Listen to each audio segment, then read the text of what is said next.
Naririnig niyo ba yun?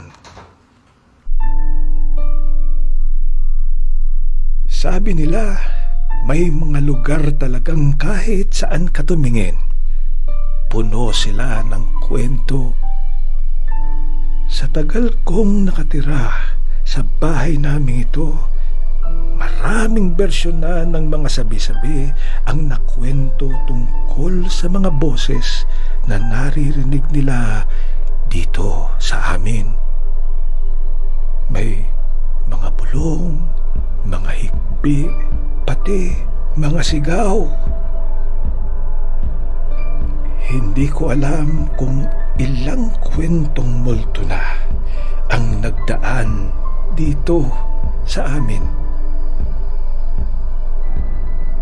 Sige, ikukwento ko silang lahat.